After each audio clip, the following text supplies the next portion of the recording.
Jepang sedang mengalami masa libur panjang yang disebut Osogatsu.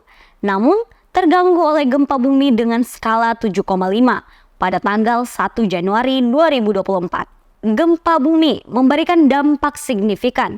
Berbagai gempa bumi terasa di berbagai daerah, termasuk Ishikawa, Niigata, Toyama, Yamagata, dan Tokyo. Libur panjang dan masa Osogatsu dihentikan oleh kejadian gempa bumi. Peringatan gempa diterima secara tiba-tiba, memerintahkan penduduk pesisir untuk segera mengungsi. Terdapat 64 korban jiwa dan kerugian infrastruktur signifikan, termasuk jalan, bangunan runtuh, dan longsor. Sekitar 1.000 warga Indonesia tinggal di Ishikawa dan sekitarnya, serta sekitar 100 pelajar Indonesia. Warga Indonesia mengungsi, namun sebagian besar sudah kembali ke rumah masing-masing. Kejadian ini menjadi lebih kompleks karena terjadi selama musim dingin di daerah Ishikawa dengan suhu rendah. Pemerintah Jepang, termasuk pemerintah lokal, telah berusaha keras dalam proses evakuasi dan penanganan pasca gempa. Assalamualaikum warahmatullahi wabarakatuh. Nama saya Zulkifli Mokhtar. Saya juga alumni Unhas, saat ini tinggal di kota Tokyo, Jepang. Jadi semenjak minggu lalu ya, sampai akhir minggu ini itu Jepang lagi memasuki masa libur panjang ya, itu dinamakan Osogatsu. Jadi winter season ya, libur winter season. Nah, gempa yang terjadi itu 2 hari lalu, tanggal 1 Januari itu pada saat mereka lagi libur panjang. Nah, pada saat itu mobilitas warga dari desa, dari kota ke desa, pulang kampung atau dari pergi ke tempat wisata itu lagi sangat tinggi-tingginya gitu. Nah, skala gempa cukup sangat besar, 7,5 magnitudenya ya, berpusat di daerah Ishikawa Ken ya, Ishikawa Ken itu provinsi Ishikawa. Nah, of course karena skalanya besar, itu gempa cukup besar, itu juga gempa terasa hebat di daerah-daerah sekitarnya kayak daerah Niigata, Toyama, Yamagata, bahkan kota Tokyo pun tempat tinggal saya itu bergetar ringan. Pas itu saya lagi makan siang bersama keluarga di rumah, tiba-tiba bergetar ya. Di televisi juga muncul tsunami warning gitu. Jadi dalam waktu berapa menit kemudian ya akan datang tsunami hebat di daerah-daerah beberapa prefektur di Jepang. Nah, tingginya juga cukup tinggi, antara 2 sampai 5 meter. Nah, perintahnya bukan lagi rekomendasi atau apa, tapi sudah perintah segera. Jadi ima sugu nigete kudasai. Jadi sekarang juga segera melarikan diri, lari dari tempat-tempat daerah sekitar daerah pantai yang dikena gempa itu. Nah,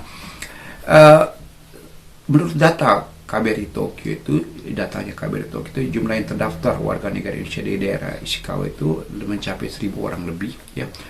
Sementara saya bicara dengan Ketua Persatuan Pelajar Indonesia di Jepang itu juga bahwa ada sekitar 100 orang lebih pelajar Indonesia tinggal di daerah Ishikawa Ken dan sekitarnya. Mereka juga pergi mengungsi dan alhamdulillah sebagian besar dari mereka sampai kemarin itu sudah kembali ke rumah mereka masing-masing. Saya lihat efek dari gempa itu cukup besar kalau saya lihat di media ya. Jadi sampai tadi pagi itu kerugian jiwa ya, korban jiwa itu sudah, yang dari evakuasi dan sebagainya itu sudah mencapai 64 orang ya. Nah, kerugian lain infrastruktur kayak jalanan terus bangunan runtuhan dan sebagainya itu juga cukup banyak dan cukup besar, terutama di daerah Ishikawa Prefecture. Nah, masalahnya gempa kali itu terjadi pada saat musim dingin. Jadi pada saat gempa itu malam hari itu daerah Ishikawa Ken dan prefektur itu suhu udara mencapai 1 derajat bahkan 0 derajat gitu. Jadi pada saat seperti itu proses pengungsian, evakuasi dan sebagainya itu luar biasa sangat berat gitu ya. Nah, tapi saya lihat pemerintah Jepang sudah perdana menterinya, terus pemerintahnya, terus pemerintah lokal juga itu sudah berusaha luar biasa, bekerja keras, berusaha untuk proses evakuasi, proses apa dan sebagainya gitu. Nah, apalagi masyarakat Jepang itu punya soft power pada saat itu terlihat pada saat terjadi gempa di daerah. Dan jam terbang Jepang sudah sangat terbiasa, bukan sangat terbiasa, sudah sangat sering dilanda gempa-gempa dengan berbagai skala gitu, besar dan kecil gitu. Jadi mereka cukup punya pengalaman bagaimana menghadapi recovery dan rehabilitasi setelah gempa itu. Jadi saya yakin, apalagi mereka juga punya soft power, jadi mereka punya itu saya bisa bilang bahwa mereka punya kesabaran, terus ketenangan, terus juga kebersamaan yang kuat gitu. Itu bisa terlihat pada saat terjadi gempa di negara mereka. Jadi saya yakin mereka akan bisa segera melewati masa-masa krisis setelah gempa ini, dan pemerintah juga saya yakin bisa segera melakukan proses-proses kayak recovery, rehabilitasi dan sebagainya secepat mungkin. Oke, itu saja dulu pandangan visual saya tentang gempa 2 hari lalu dari Jepang. Terima kasih banyak. Arigatou gozaimashita. Wassalamualaikum warahmatullahi wabarakatuh.